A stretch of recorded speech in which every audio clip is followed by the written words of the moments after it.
Is that list, that college list that your kid is applying to, realistic? And I don't mean from admissions perspective, but what about the cost of the college? So recently, I've had a number of conversations with families on where their kids are going to apply for college. And in a number of these instances, what the family was willing to pay per year for college was a lot less than what the college was going to cost them.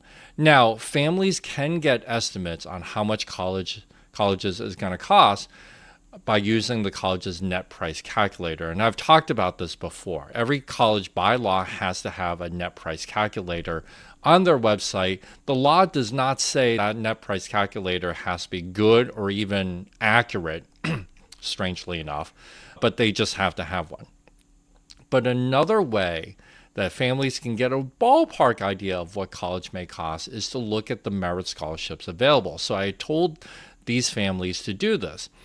And so I'm thinking about one family in particular where the parents had told me that they're willing to pay about $20,000 per year for college. But the college that their kid was, the college that was at the top of their kid's list was this out-of-state public that cost about $60,000. Okay, sticker price doesn't always mean everything. So on the surface, you can look. But when you went on the college's website to look at the maximum out-of-state scholarship, it was $15,000, right? That was the absolute most that they would give to out-of-state students, and this kid was an out-of-state student. And so 60,000 minus 15 is $45,000. So that is $25,000 more than they're willing to pay. So my question number one is to these parents is, should you even be looking at this college? Because it is clearly out of your budget range. Okay. Yeah, it's a good college. And I could tell actually the parents are a little bit more sold on the college, a little bit more so than the kid. The kid really liked it, but the parents, I think, really loved it. But should you even be looking at this place if it's going to cost you a lot more than what you're willing to pay? That's number one. And number two, what I told them was, what I asked them was that if you keep this college on the list, then, where's that extra $25,000 a year going to come from?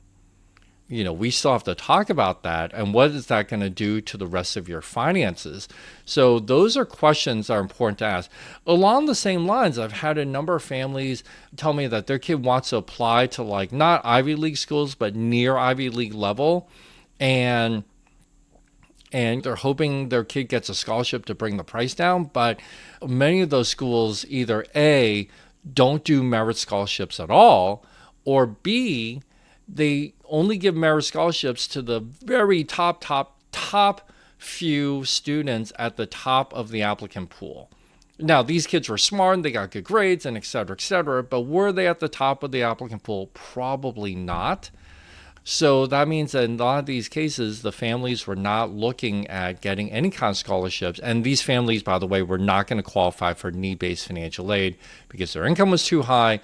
But these are things that parents can start to figure out. Even if you don't run the net price calculator, go to the college's website and look up what they offer for merit scholarships from the college themselves, right? Typically the path is you go to admissions, and usually under admissions there's something about financial aid or affordability, and then usually within that there's something about types of aid, like need-based financial aid as well, scholarships, and you go to scholarships. And most schools, if they offer it, will list out some information about the scholarships and about the dollar amounts. So you can gauge, at least get a preliminary estimate gauging just by that.